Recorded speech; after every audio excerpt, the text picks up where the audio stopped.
Dar es Salaam, Bongo Dar es Salaam. Kwa sisi watu wa mikoani huwa tujawahi kuizoea barabara hizi za Dar es Salaam. Wakati mwingine unavuka kwa spidi kidogo ili asije kukukuta. Hapa ni Bongo Dar es Salaam. Inakuwaje Katoro? Inakuwaje Mwanza? Ukicheki mazingira jinsi yalivyo, of course ni kama South kabisa. Ila wenzetu picha ambazo wago wanatupa ni zile ambazo kama sisi tumechoka sana, lakini kimsingi Tanzania tuko vizuri. Dar es Salaam. Na kukumbusha kitu kimoja ni kwamba kupitia www.sokabet.co.tz pale kwa wazee wa majamvi na uwekezaji ni sehemu yenu salama kabisa. Nipo katikati hapa, ni makumbusho. Safari yangu inaanzia makao makuu ya Sokabet kuelekea Magomeni. Naenda kumcheki mwanangu K Mziwanda ili tuweze tupige naye story kadha wa kadha. Wakati wanangu inakuaje? Sherehe. Kwa hiyo hapa mwanangu maua nini? Kwa hiyo hapo mbolea full yani. Yaani full yani. Nyasi au palm tree. Tunaweka nyasi. Yaani tunataka barabara iwe kama mbele. Wewe umecheki skyscraper magorofa kama yote. Unaona yani kunapendeza yani. Waga una beti? Sana kusanua www.sokabet.co.tz. Pale kuna jackpot mwanangu. Zinaongoza nchi nzima. Kweli? Aya, sanuka. Nilikuwa sijui. Karushe pale maelekezo mahela kibao. Au sio? Hawa ni wanangu ambao wajaribu kuifanya Bongo iwe kama Ulaya. Safari yangu inaanzia hapa makao makuu ya Sokabet. Naelekea zangu Magomeni kwenda kumcheki K Mziwanda. Tuizunguke Dar es Salaam tuweze kujua nini kinapatikana, nini kinaendelea. www.sokabet.co.tz ndo mchongo. Kuna kibajaji hapo, ndo safari yetu inaanza. Naingia kwenye bajaji, maelekezo yanafuata kuelekea Magomeni. Kama kawaida, maelekezo ni Bongo Dar es Salaam, kitaa cha panaitwa Tandale kwa Tumbo. Unajua kuna majina mengine Dar es Salaam kama inanipaga question mark, Dar es Salaam kwa Tumbo. Anyways, huyu hapa K Mziwanda. Kama Sheria. Mambo vipi? Mtaani kwako? Ugali. Teknolojia. Maelekezo. Tandale kwa Tumbo. Tandale kwa Tumbo mwanangu, hapa ndo tunatafuta ugali. Hivi kwa nini Tandale kwa Tumbo? Hata sijui ilikuwaje. Labda kulikuwa na mtu ana tumbo kubwa. By the way, niko na K Mziwanda, nimemuibukia kitaa chake cha Tandale kwa Tumbo. Yes. Of course ni shabiki dam kabisa wa Simba. Yeah. Tuna mengi ya kuzungumza. Na kama ulikuwa hujui, nimekuja maskani kwake, kijiweni kwako. Kabisa. Hapa ukipita masaa 24 unanipata. Sema nimegundua kitu wewe ni maarufu sana, sio kwenye mitandao ya kijamii tu. Okay. Sababu nimeshuka hapo kanisani nikauliza bwana nataka K Mziwanda. Ile wa Simba Rasta hivi. Nenda pale, kweli sijahangaika. Au sio? Maisha vipi lakini? Mitaa inatuheshimisha kidogo. Mungu anasaidia. Kwa hiyo ndo hapa maskani. Hapa ndo maskani. Hapa ndo tunapambana, yani ugali wetu uko hapa. Ukiona tunanunua mabando. Yetu tunanunua. Utaratibu unatokea hapa. Jeuri iko hapa mwanangu. Kwa hiyo sasa K Mziwanda tunauza na kununua pikipiki, ni halali. Zina vibali vyote. Ushakutana na msala wote labda wa pikipiki, labda umefanya biashara hivi afu kuletea kesi labda mtu kaipiga somewhere? Kwanza sisi kitu cha kwanza ambacho tunaangalia pikipiki na vibali vyote. Vina vibali vyote, lakini tunahakikisha pia tunapata namba ya mteja. Yaani namba ya mtu ambaye kadi inasoma jina lake. Tunafanya mawasiliano. Bwana, kuna pikipiki yako namba fulani inataka kuuzwa ofisini kwetu. Yes, pikipiki naifahamu na tunataka kufanya biashara. Kisha kutokea lakini tulijaribu kuisolve. Na sisi au kulala ndani? Hapana, hatujalala na haikuwa kesi ya sisi kulala ndani. Ilikuwa ni kesi tu ya kumkamata mwizi wetu. Sisi ukituletea pikipiki za ujanja tunakupeleka polisi sisi wenyewe. Kwa hiyo tumejidhatiti kwenye lengo hiyo. Tunahakikisha wateja wetu wanapata vitu vilivyo bora kutokana na budget zao. Maana hapa ni kuanzia 800. Kuanzia 800? Kuanzia 800 mpaka kuendelea. Sasa tunahakikisha kwamba mteja anapata pikipiki kutokana na bajeti alionayo. Alionayo. Kwa na pikipiki 800? 800. Kwa mfano kwa wapi 800? Acha mambo yako bwana. Na 800 ni namba C. Namba C zile plate number. Ziko nyuma huku. Namba C na namba D zinaanzia milioni. Kuendelea. Namba E kwenye magari wao wanaangalia kilomita. Sio kilomita ngapi huku sisi tunaangalia namba na quality ya chombo. Kuna wakati namba inaweza ikawa ya chini lakini quality ya chombo ikawa mbovu. Lakini namba ikawa juu lakini quality ikawa kwa hiyo tunaangalia, tunajitahidi kuangalia. Hii mpya dukani shilingi ngapi? Hizi mpya dukani ni 3,000,000. Hii ni 3,500,000. 3,500,000. Hiyo hapo unatoka kwa milioni. Hapo unatoka kwa milioni. Mimi hatuna mbambamba. Mziwawi. Kila mtu ana chuma yake barabarani. Hapa itakuwa fresh brother. Inakuaje? Show kali.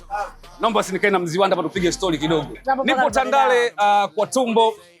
Nimekuja kumcheki mshikaji wangu Mziwanda. Kitambo sana. By the way, huyu nilifanya naye kazi radio. Times FM. Miaka hiyo. Radio, kwa nini umeacha radio? Kwa sababu ulikuwa mkali Mziwanda. Kwenye radio mwanangu yani noma. Singeli ulipokuwa unaamsha na. Wewe ulikuwa shabiki yangu kweli. Namba 1 lazima nisikilize Jumamosi ile. Kutoka hapo lazima unisikilize kwa sababu vipindi vyetu pia vilikuwa vinafuatana. Wewe ulikuwa una ulazima wa kunisikiliza. Lazima vibe. Wewe unapiga hip hop. Afu mimi napiga singeli. Kwa hiyo niliacha media kwa sababu niko na namna tu ya utafutaji. Sababu mimi sikuwahi kuwaza pia hata kama nitakuja kuwa mtangazaji. Kwa hiyo mambo yalikuwa mengi. Nafikiri watu wanasema Mungu akupe unachotaka, anakupa unachostahili.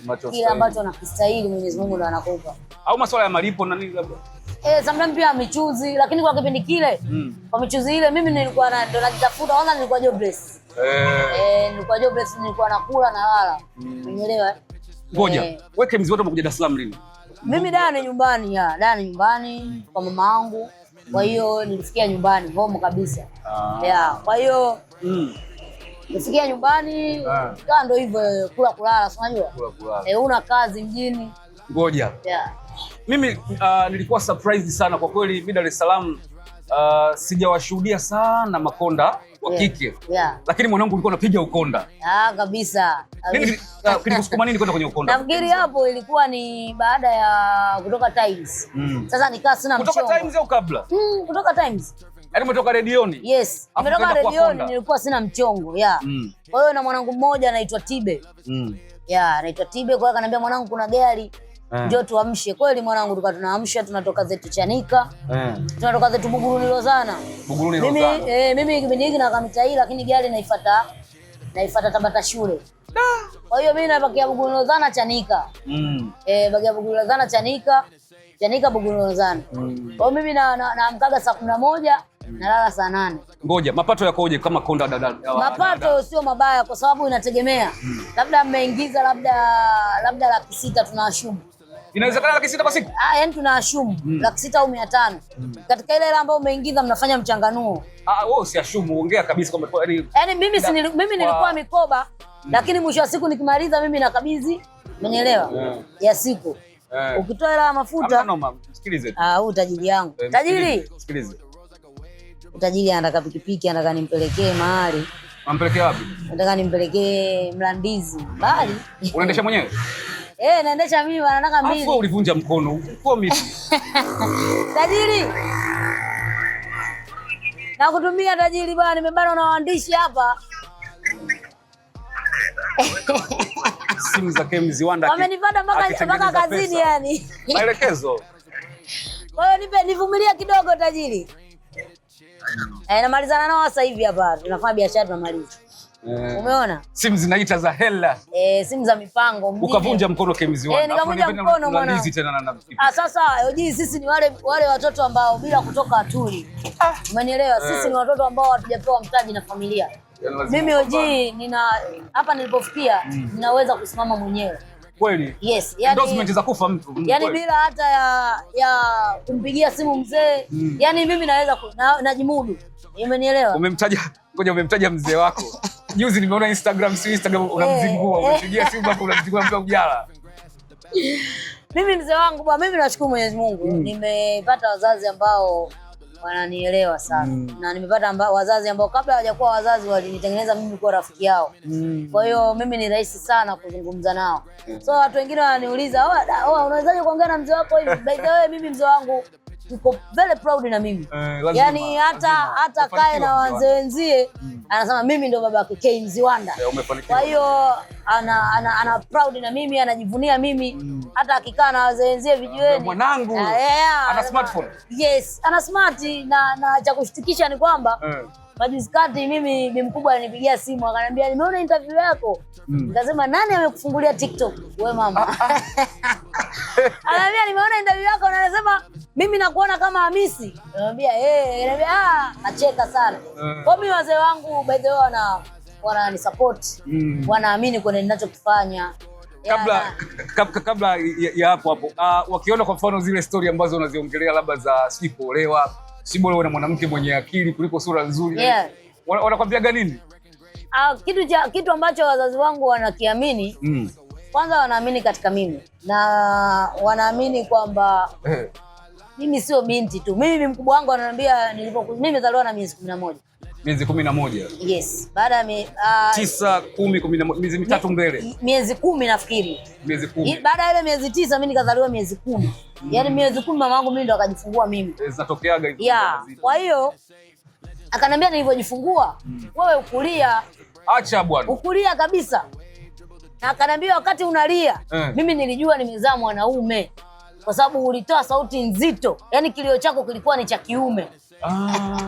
Kwa hiyo mimi uzao wa mzee wazee wangu ni uzao wa kiume, mimi ndo wa kike peke yangu. Kwa hiyo una kaka zako? Mimi nina mabrother zangu. Wangapi? 4. Ndio maana hata kuvaa umekuimba. Yani mimi kakaangu wa kwanza, kakaangu wa pili, kakaangu wa tatu, kakaangu wa 4. Afu ndo wewe. Afu ndo mimi. Hata kakaangu ambaye na kakaangu wa kwanza wa pili hatupo naye. Mwenyezi Mungu alimchukua amrehemu, alikuwa anaitwa Rashid. Yes. Kwa hiyo tumebaki 4. Na watatu ni wanaume, wa mwisho ndo mimi hapa. Afu mimi ndo wa mwisho kwetu. Yaani mimi pamba nikiwa nimezichoka naona hizi. Maelekezo. Natia zangu maelekezo na wapelekea mabro. Kwa hiyo mimi hata ukinikuta naongea na mabrother zangu. Kwanza yaani mimi wananiheshimu kwa sababu ndio dada pekee ambao wapo naye. Lakini hatuongei ile, unajua familia nyingi zimewalea watoto wao kwenye maadili ya kuwaogopa. Afu hiyo je shida. Unajua wazazi wengi wa Kitanzania wa Kiafrika wanajua kukaa na mtoto lakini sio kumlea mtoto. Yaani umekula amemaliza.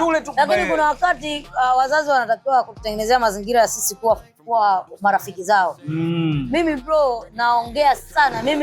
Mimi mzee wangu naongea naye. Yaani mimi hata nipate changamoto gani, the first one ni mzee. Hata nilipovunjika mkono kwa sababu mimi mkubwa wangu ana pressure. Kwa hiyo mimi hata nilipopiga buyu, yani mimi issue nilimalizana mimi na dingi. Bwana mzee mimi nimepata ajali. Kuna 1, 2, 3, 4, 5. Si umenielewa? Nikamwambia bwana bi mkubwa usimwambie, na kipindi hicho alikuwa bi mkubwa mimi nimetoka kumuuguza. Ngoja, Afrika Mziwanda kwenye masuala ya ajali na pikipiki. Kuvunja mkono haikuwa ajali yako ya kwanza. Nyingine hii hapa. Ngoja. Na uogopi? Kwani usibajaji hata labda mwanangu? Yaani unajua sio kama tunataka kuendesha pikipiki. Ila sasa umenijibu kazi. Ila sasa ndo maisha. Yaani mimi nikitaka kwenda labda kutafuta mzigo. Siwezi kutoka na bajaji. Hivi nataka naingia Chimbo Ndichi naenda huko Misumi wapi? Naenda na pikipiki. Ngoja, hiyo ajali ya mkono ulisababishiwa au? Hii ajali bwana ni hapana. Hii jamaa alikuwa ana force. Sasa kwenye kukwepa yeye gari, akaja kunifuata mimi kwenye site yangu. So akanipush. Boda mwenzio. Ni boda alivyonipushi, mimi nikadondokea mkono. Umenielewa? Au kwenye speed sana. Sikuwa hata mimi hata sikuwa kwenye speed. Kwa nini nilidondokea mkono kikawaida mimi nilikuwa najisi sijavunjika. Umeona? Kwa hata ukiangalia hichi kidole changu umeona hichi kinaenda hivi. Hichi. Umeona? Kwa mimi nikahisi sijavunjika lakini watu wa sababu ajali nilipatia Sinza. Kwa watu wakanibeba, wakanileta mpaka mtaani. Vitu vyangu akanikabidhi kila kitu uzuri, sijapoteza chochote, simu, hela nilizokuwa nazo. Kwa hiyo kwa hiyo mimi sikuwa kwenye speed. Na ajali nyingine pia nilipata ajali. Nilikuwa naenda Magomeni Mapipa. Bodaboda ana kawaida moja. Anasema anaiwai ile taa. Sasa mimi mataa yangu alikuwa asharuhusu. Kitendo cha mimi kupita jamaa naye akafungulia turbo. Zikapiga mwanangu kati. Nilikuwa nimempakiza mtu, yule mtu alivuka. Alinivuka mimi. Lakini Mungu alikuwa mwema. Na nilipokuwa nazungumza yule jamaa, mwanangu kuna watu wana matatizo wewe. Yule jamaa alikuwa anaongea naye, yeye ndo alikuwa na makosa. Na askari walimkamata. Lakini nilipokuja kuongea naye, Jamani mimi nimejaribu kuambia tu askari jamani huyu jamaa muachieni. Yule jamaa amepata ajali asubuhi. Pikipiki yake iko shagala bagala. Ipo kwa fundi. Pale ambapo amegongana na mimi alikuwa anaenda Kariakoo kufuata nini? Spare akatengeneza pikipiki yake. Sio anielewa. Buyu la pili akutana nalo. Haya, nilimwonea huruma. Mimi nilikuwa nimeumia hii sehemu ambayo nimekuonyesha. Ikabidi mimi nitoke niende nikamwambia bro mwanangu. Hizi mishemisha sisi za kunipeleka hospitali sijui nini? Kausha. Alikuwa amenipa hii 20,000. Ikabidi nimrudishie 20,000. Nikamwambia wewe nenda kapambana wewe malizana tu na askari, mimi sitaki kesi, sitaki chochote. Hii sehemu mimi leo mwe anaimudu naweza kujihudumia. Kwa hii situation umeniambia. Yaani ukimwona mpaka mwanaume anatoa chozi, ujue limemkuta. Mimi na yes, ukimwona mwanaume anatoa chozi, ujue limemkuta. Ujue limemkuta. Kwa hiyo mimi nilijifunza kwamba huyu jamaa kweli mwache tu aende. Acha nimwache aende. Yes. Kabisa. Yeah. Ziwata tuongelee ball kidogo, football. Yeah. Kwa my brother ndio walikuinspire pia kwenye kupenda Simba. Hapana, mimi kwanza ndio nimewainspire wao kupenda Simba. Yaani mimi familia yangu sasa hivi ikicheza Simba, mimi mzee wangu ni Yanga. Ni Yanga kulia kitambo sana. Lakini mabrother zangu walikuwa wanapenda mpira lakini sio kama ambavyo wanapenda sasa hivi. Na hata wajukuu wa mkubwa ambao wa upande wa mabrother wote ni Simba. Baada kuona wewe sasa anti yao wakasema na sisi Simba. Mimi sio shangazi, mimi ni anti. Hivi unadhani kilichokupa umaarufu sana kupa namba una followers zaidi ya 600 Instagram? So mchezo mwanangu. Yeah, exactly. Hata ubunge unaweza kupata tena.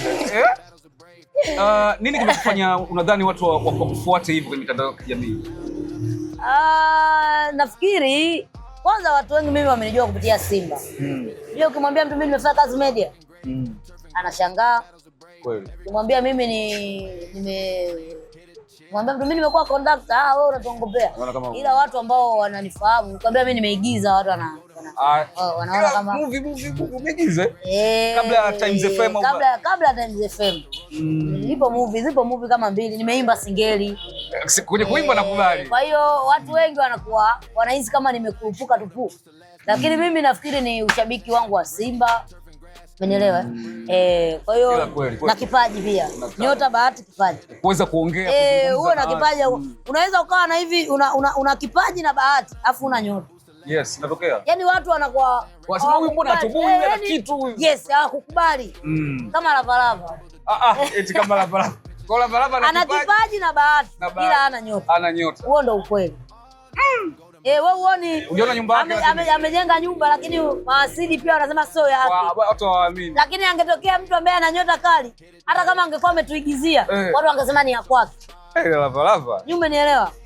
Kwa hiyo Lavalava ana kipaji. Very talented sijui wanasema. Talented. Lakini pia ana bahati ya kusajiliwa WCB bana. Ila Mungu kamnyima nyota. Kuna mtaa nimeenda chini wapi? Huku. Ngoja. Kuna mtaa fulani hivi. Twende tutembee huko kidogo. Hapo kwa hiyo chocho? Okay. Huko sikuna ka Uswahilini fulani hivi. Huko Uswahilini kama kawaida. Huko Uswahilini. Ulikuwa unasema kwamba kwa hiyo kwenye maisha kuna namna bahati lazima. Kuna bahati. Yeah, kuna bahati. Mfano mimi nimekuwa maarufu.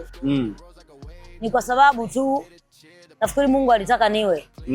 Yeah, ni bahati na wakati pia. Inakulipa umaarufu na kuwa na followers kama zaidi ya 600 inalipa? Of course hainilipi kihivyo, lakini kuna namna fulani ni nzuri kwa sababu kwanza yani kwa kunilipa maana yake kwanza imenisaidia mimi nimekutana na watu ambao ilikuwa ni ngumu kukutana nao kawaida lakini imenipa hiyo fursa. Lakini sasa hivi ninaweza kuaminika hata na makampuni mbalimbali kuweza kufanya nao kazi. Kwa hiyo inasaidia kidogo. Kwa hiyo kwa upande sogeza siku. Inasogeza siku, maisha yanaendelea. Dili gani kubwa ushe kupata ukasema jamani Mungu asante mimi. Endorsement fulani hivyo kaona hivi kweli mimi nimeipokea hii. Hiyo kwanza haikuwa dili.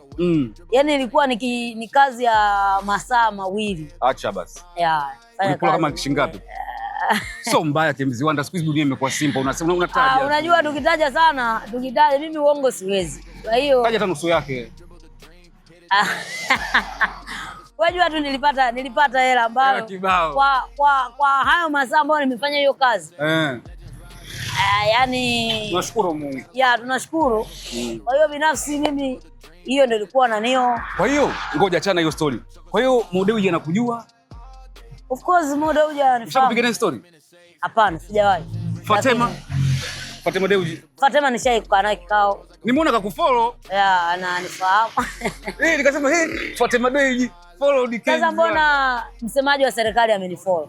Gershon Msigwa? Mbona kwa ile mara Masabini kana wanakujua. Hapa. Inaweza anapita Instagram anaona kijana wangu Mziwanda safi. Lakini sisi tunashukuru. Tunashukuru tulipotoka na tulipo. Watu wanasema usiposhukuru kwa kidogo hata kikubwa utakachopata uweze kushukuru. Ngoja. Simba wanakulipa? Hapana, Simba haimlipi mshabiki yoyote.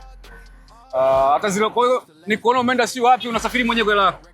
Yaani ukiniona nimepanda ndege, unajua nimepanda ndege kwa fedha yangu. Acha basi. Ile Rasuli Mungu wangu ananena. Simba haimlipi shabiki. Simba haimlipi shabiki. Sisi Kenya ndio influencer Simba haimlipi shabiki yoyote wa Simba. Haya ngoja. Waona mashabiki wa Simba wanasafiri wanatumia fedha zao. Yale mamigogoro ambayo yanatokea Simba, afu tunaona wale influencer wanakuja, tumtaki huyu. Tunataka hivi na hivi na hivi. Amlipoagi pale kweli hata kidogo. Mimi ushakuniona kuna hizo propaganda. Kuna siku nilikuwa ulimwandika Mo nikasema Mziwanda vipi? Ukiona nimeandika fungwa Simba hapo katikati. Ukiona mimi nimeandika ujue nimeandika kwa sababu yangu. Kwa hisia zako mwenyewe kama mshabiki. Mimi hakuna mtu yoyote ambaye anaweza kuniagiza. Kuinfluence kwamba simchafue. Hakuna kwa sababu mimi ninaamini nipo kwa ajili ya Simba, sipo kwa ajili ya Mohamed Dewji, sipo kwa ajili ya Jeruti, sipo kwa ajili ya Muktadha Mangungu, nipo kwa ajili ya Simba. Na ndio maana hata leo hii tunasubiria ujio wa jezi mpya. Tunajiandaa namna ambavyo tutazipamba jezi zetu. Na faida yote upati. Yaani faida yangu mimi ila yangu ni kuiona tu Simba yangu iko vizuri, inanipa matokeo. Unajua mpira ni starehe moja ya kipuuzi sana. Kwa hiyo sisi tunachokipambania ni timu ikitulia, mambo yakienda sawa, kila kitu tukiwa tunapata sisi mashabiki. Mshahara wa shabiki ni matokeo mazuri kwa timu. Sio fedha, sio nini. Kama kuna watu wanalipwa ni wao, lakini sidhani kama mimi nimefungua hiyo milango ya kulipwa. Mimi sihitaji na ila hizo story waga zipo kwamba wao wanalipwa wanamchafue fulani. Wapo labda wanaotumika kwa ajili ya kumchafua mtu, lakini mimi kwangu milango ni migumu sana. Sana mimi ninaamini kwamba Simba ifanye vizuri. Njaa niliyokuwa nayo haiwezi kunifanya mimi nikatumika kama daraja la kumchafua mtu fulani. Mimi kila ukiona nimekosoa upande wa mwekezaji, ujue ni mimi ndo nimetaka mwenyewe. Unaona kuna makosa sasa. Ukiona nimekosoa upande mwingine wowote, hayo ni maoni yangu mimi Mziwanda. Ngoja Mziwanda. Hatujachukua ubingwa Simba mwaka wa 4. Miaka 5. Miaka 5? Awamu ya rais kabisa. Miaka 5. Hivi Yanga wanatushinda wapi?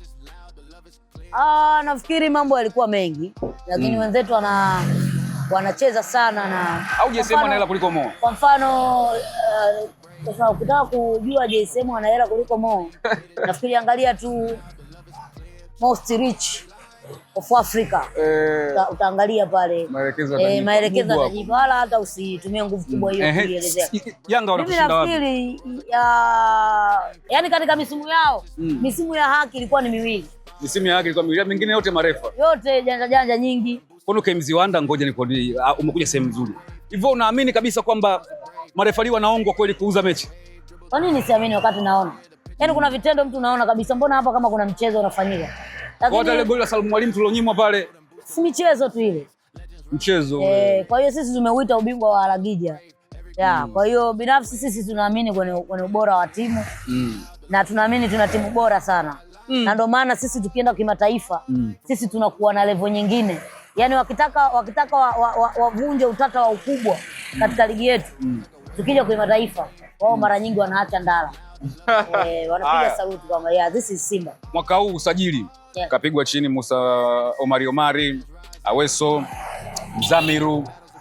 Kwa waliopigwa chini umeridhika au labda unaona kuna Kamara? Of course kwa Kamara ni kipa mzuri. Sijajua labda majibu ya kidaktari yamekaaje, lakini ni kipa mzuri sana ambaye wana Simba tulikuwa na matumaini naye. Nafikiri ule tu mimi kwangu ndo nimeshake kidogo. Kwa hiyo kwa sababu tu ya majeraha hapa nayo na hatujui ripoti ya daktari imekuaje. Na nani huyu wamesajili Kevin Nation. Alafu na Nathaeli pamoja na Dumbia. Umemcheki Dumbia lakini? Ni mshambuliaji kuliko goli. Ni mshambuliaji. Nimeangalia Instagram yake mwanangu, magoli ya vichwa Alexe tukiwa. Yule ni kwa ajili ya kupiga vichwa tu na atawapiga sana vichwa. Kwa hiyo sisi tumesajili kwa ajili ya mahitaji ya mwalimu. Kuna raha pia. Uzuri mwalimu wetu alikuwa na kikosi chetu muda mrefu, anakijua. Kwa hiyo yeye ndo anachagua, anataka huyu nileteni, huyu niongezeni hivi, niwekeni huyu. Kwa hiyo kila ambacho tunakifanya tukiwa na kocha wetu, tunakifanya kwa maelekezo ya mwalimu. Kwa sajili zote ambazo zimefanyika ni kwa maelekezo ya mwalimu na ziko vizuri. Kumwangalia Kevin Nation ni miongoni mwa kiungo bora sana sana. Kumwangalia Chilambo ni miongoni mwa beki mzuri sana. Yes, Dumbia tunamsubiria tumwangalie kwa vizuri, kwa sababu hao wachezaji wakina Chilambo wakina Kevin tumewaona. Kwa hiyo tuna ushahidi nao na hata tukuelezea, tunajua tunaelezea kwa lengo gani. Kwa sababu huyo Dumbia unaambiwa ndio mfungaji bora wa ligi ya Mali. Yes. Limeweka magoli 13. Yes, unajua kuwa mfungaji bora kwenye ligi nyingine sio issue. Kuna tofauti mkubwa kati ya ligi yetu na ligi nyingine. Lakini sisi tunaweza kumwombea watu wasimpige misumari, majina asiwekwe kwenye vibuku. Kenzi Wanda, unaamini uchawi? Uchawi upo kwenye mpira. Upo. Kama kwenye mpira upo, maana kwa maisha kawaida pia upo. Yes, of course. Kwani sisi za manabii pia ulikuwepo. Kuna kitabu cha dini akiandiki kwamba uchawi haupo. Kwa hata mpira kumbe ndele zinasaidia na zipo. Yaani kama wewe una imani ya dini. Enzi za manabii uchawi ulikuwepo. Upo. Upo kabisa, wala hakuna mtu asiyesema uchawi upo. Ila tu ni wewe kuuamini. Lakini upo kwa sababu ulikuwepo. Hivi kwa hii generation ya majenzi wanaocheza Simba na Yanga, hivi kweli kuna mtu anaweza kashika tunguli kweli au manyanga kweli? Tunguli zipo baba. Sio tu kushika, usimwangalie mtu usoni, tunguli zipo. Uchawi upo kwenye mpira. Kwa hiyo ukitaka kujua uchawi upo, angalia mechi yetu ambayo tumecheza Meja Isamuhe pale. Yule mganga wao ambaye wa nyuma mwiko ambaye amestopishwa asijihusishe na mpira. Yaani yule mchawi kwa sheria hatakiwi hata kuangalia Azam TV. Yaani mpira hatakiwi hata akikutwa anaangalia ndondo, anakamatwa anatiwa ndani. Nilisikia bwana kipindi watafuta msemaji wa Simba, moja kati ya majina yaliokuwa yanatajwa ni ya kwako bwana Kenzi Wanda. Mimi ningefurahi kinoma. Unajua kwa nini nilikataa? Mimi nishaka vikao hivyo. Mwenyekiti wa bodi wa kurugenzi Patrice Magoli anajua. Salimu Tai Ageni anajua. Mtaza Mangungu anajua. Mimi walishaniita kaka nao kikao. Ila mimi nikawaambia siwezi.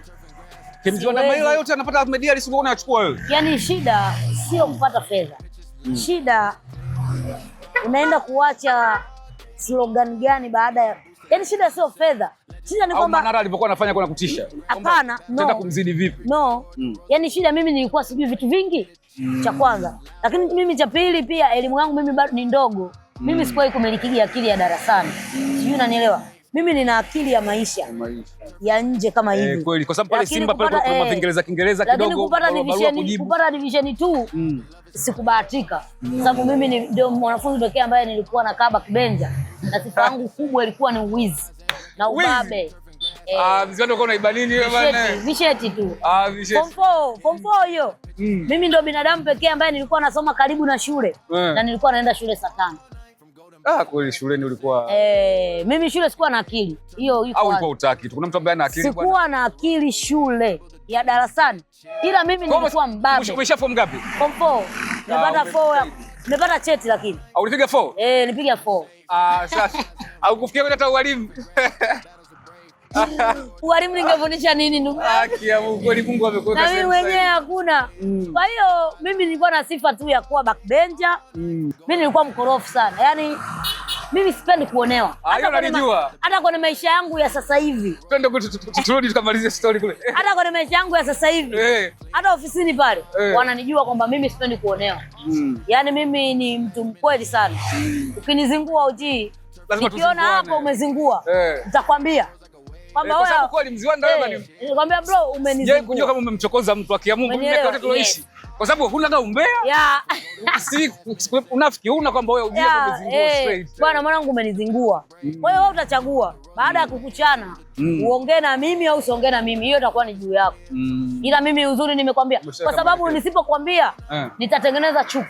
Nitakuchukia. Na wewe sio mtu wa kuchukia. Wakati mimi sio mtu wa kuchukia. Moyo wangu una mambo kibao.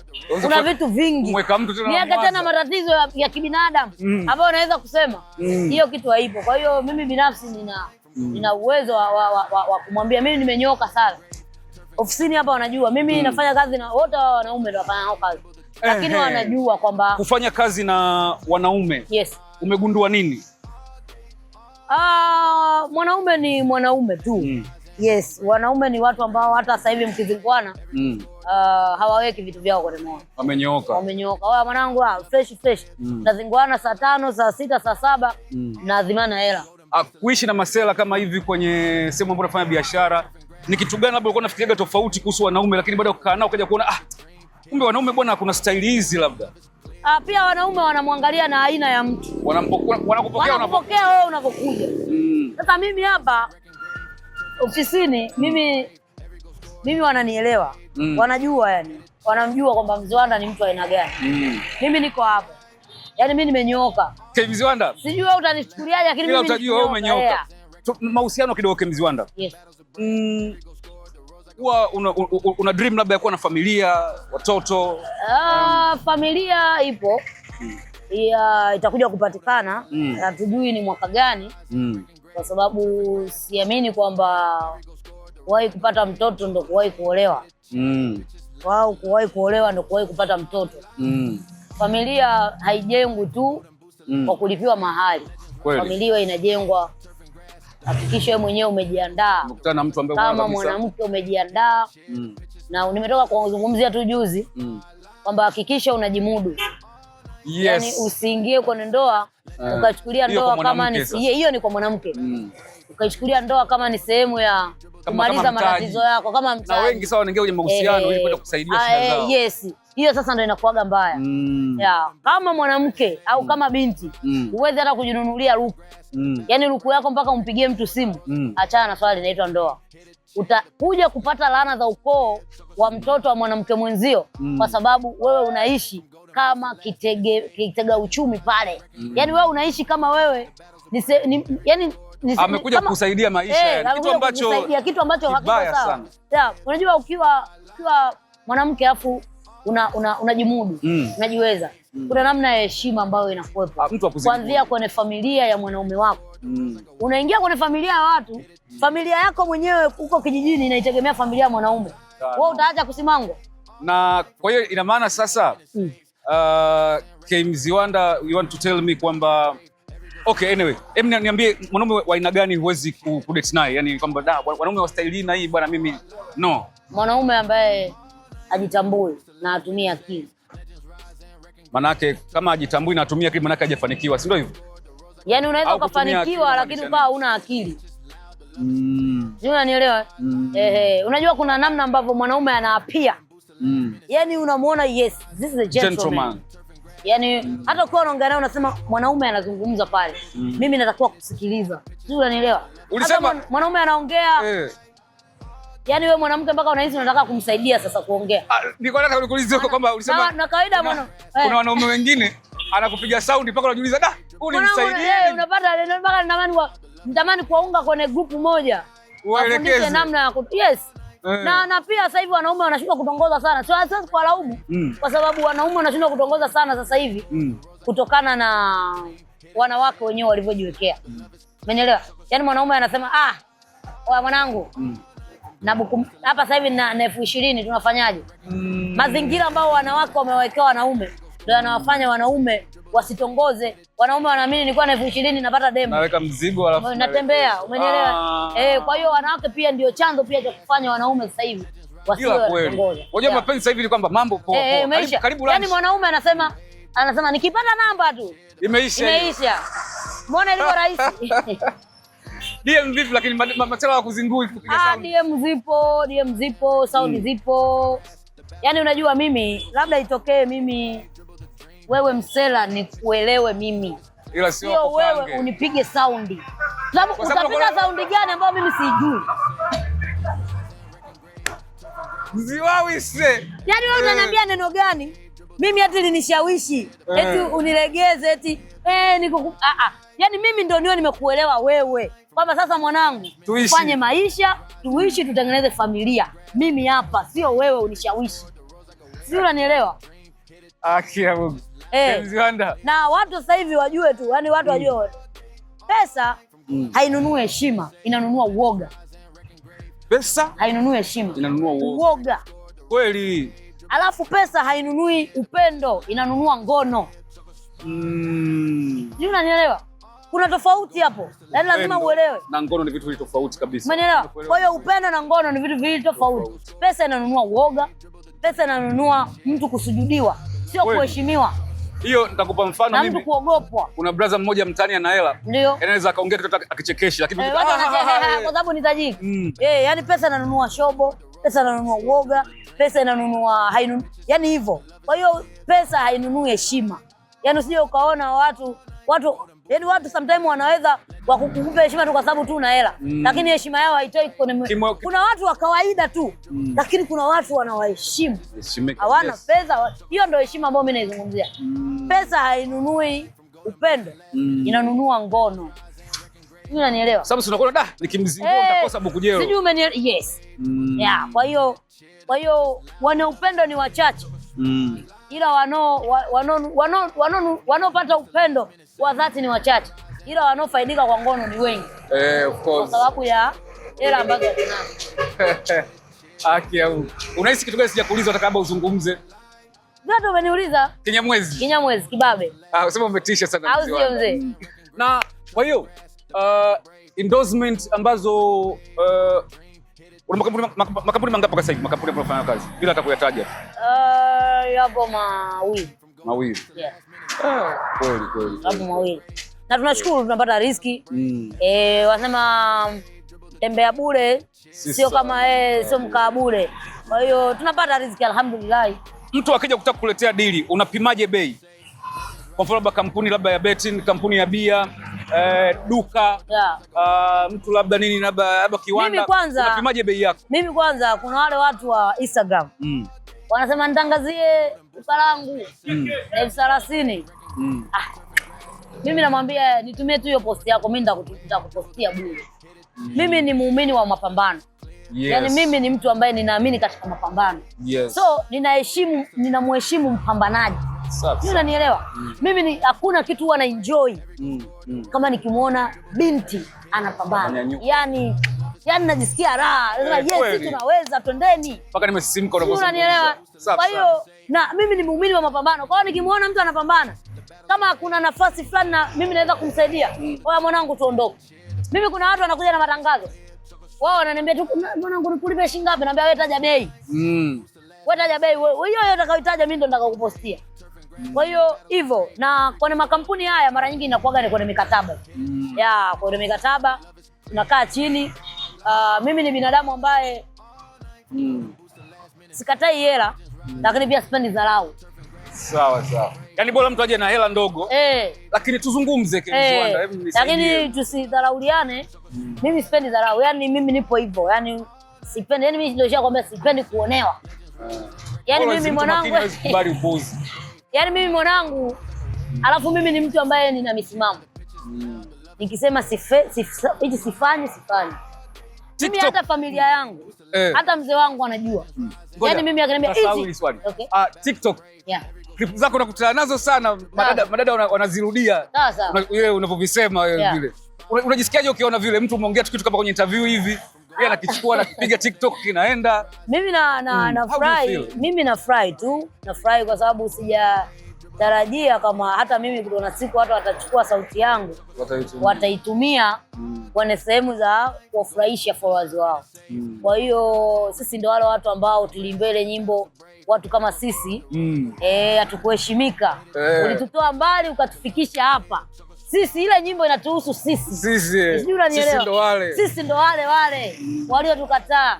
Lakini tunaamini kwamba hatujafika ila hatuchoki kupambana. Umenielewa? Yani hatujafika hapa tulipo, bado tuna safari ndefu. Lazima tuendelee kupambana. Tulipotoka nyuma ni mbali sana. Tulikataliwa sana na watu. Kabisa. Tulikatishwa sana tamaa. Hatuwezi, lakini sisi tunasimama kwa imani kwamba tunaweza. Mimi ndio binadamu pekee ambaye mpaka sasa hivi nikiwa kama mabibi na mabwana, sijawahi kuishi kwa hela ya mtu. Hilo live. Yani sijawahi kuishi kwa hela ya mtu. Kingine sija kuonaga unalia njaa mwanangu. Sija toka times kule. Mimi ni mtu ambaye huwa nakubali kwamba hapa mimi sina. Na kwa level ambayo mimi nipo nayo, nina watu wengi sana. Lakini mimi sio mtu, unajua, unaweza ukawa na tajiri au matajiri. Tajiri anatamani kila siku umpigie simu. Nina shida sijui ile 50. Mimi hiyo kitu siwezi. Mimi ni Mdigo. Kawaida ya Wadigo ni mamwinyi. Mdigo hawezi kumsujudia mtu. Automatically iko hivyo. Sababu yeye mwenyewe ni mwinyi. Kwa mimi mwanangu, mimi nina washikaji zangu, yani watu ambao nipo nao. Kwanza wamenizidi fedha, wamenizidi umri, wamenizidi kila kitu. Mimi nilichowazidi labda zamu. Hao ndio watu ambao mimi siwezi kukaa na mtu tuko level, tutaanza kuoneana tu hivyo. Of course. Sijui umenielewa? Na chuki kurogana. Ila mimi watu afu wote ni wanaume. Nina wanangu, yani nikwambia, "Oya mwanangu, nina shida ya 200,000." Sasa hivi hiyo hela inapatikana. Ngoja, umesema wanaume wanafikiza kwa Mziwanda. Mimi ni mtu ambaye na imani hii. Hebu naomba ubadilishe mindset. Hakunaga urafiki wa mwanaume na mwanamke. Yaani kwa mfano hata mimi labda nina binti yangu wa kike, afu aanze kuniambia eti baba, yule pale rafiki yangu, mimi anachezea stick. Mimi nafikiri kwa sababu wewe akili yako inaweza kuwa kwamba huyu jamaa mimi ni mshikaji wake. Lakini yeye kumbe ana kitu kingine anakitafuta. Na hapo naongezea kwamba ukimwona mwanaume yuko na mwanamke, jua anamtaka au atamuunganishia kwa mtu. Yaani mimi siamini kwenye urafiki wa kike na kiume. Mimi urafiki wa kike na wa kiume upo. To me, kwangu, mimi nina washikaji zangu ambao kwangu ni zaidi ya marafiki. Ni watu ambao yani nikimpigia simu, mwanangu, na mwanangu mmoja anaitwa Chidi. Umenielewa? Ni mshikaji ambaye kuna jambo nilikuwa nataka kulifanya. Nikaa na suasua. Akaniambia, "Wewe unaweza." Sijui unanielewa? Mwanangu, mimi nitakusupport hivi. Wewe unaweza, kwa nini usifanye? Yani watu ambao hawawezi kunikatisha tamaa. Sijui unanielewa? Yes. Na sio kwamba eti ni marafiki kwamba eti tunapigiana simu. Tunapigiana simu kukuwa kuna issue ya maana. Umenielewa? Mimi kwa namna ambavyo naishi. Sasa mimi ndo sina rafiki wa kike. Sio unaelewa? Mimi katika washikaji wa kike, naweza nikasema ni naye mmoja. Na ninampenda, ni rafiki yangu kwa sababu ni mpambanaji. Yaani naheshimu hustling zake. Na anaitwa Baby Mary. Kwa mfano wewe mmeo labda ukaje kupata mme baadaye huko. Alafu ukamwona ana urafiki labda na kasista du fulani mtaa wa pili hapo, afu anakuambia rafiki yangu tu. Utaamini? Sasa hiyo inategemea ipo kwenye lengo gani. Anakuambia rafiki yangu kama ulivyo na sasa hivi na marafiki wengine. Sasa sijajua yeye kama amesema ni rafiki yake, alafu akawa unajua njia ya mtu muongo ni fupi. Kwa hiyo tutajua tu ni rafiki. Tutajua tu kweli kama urafiki au kuna kitu kingine ambacho by the way huwezi kumzuia mwanaume kuwa na wanawake 3 4. Hiyo kitu haipo. Kweli? Hakuna mwanaume wa mwanamke mmoja. Hayupo. Hata kuja nani? Wewe acha uongo. Mimi nipo bwana. Nakupa tuzo. Hakuna na hata kuja kuzaliwa. Hakuna na hata kuja kuzaliwa. Kikubwa tu upate mwanaume ambaye anaheshimu na anatambua. Watu wananishangaa. Anaheshimu na anatambua majukumu yake kama ni baba au kama ni mume ndani ya familia. Hayo mambo mengine muachie yeye mwenyewe. Huwezi. Yes, mwanaume ana Mziwanda, mbona mimi hivyo Mziwanda bali wewe? Nisikilize. Mwanaume ana uwezo wa kutamani wanawake 10 kwa siku moja. Na ana uwezo wa kulala na wanawake 5 kwa siku moja. Mwanamke hawezi. Kweli. Mwanamke anayejitambua, kujiheshimu na kujipenda na kujijali na anayejua nafasi yake kama mwanamke hawezi bro. Huwezi kushindana na mwanaume. Kwanza mwanaume ukiwa na mademu 5.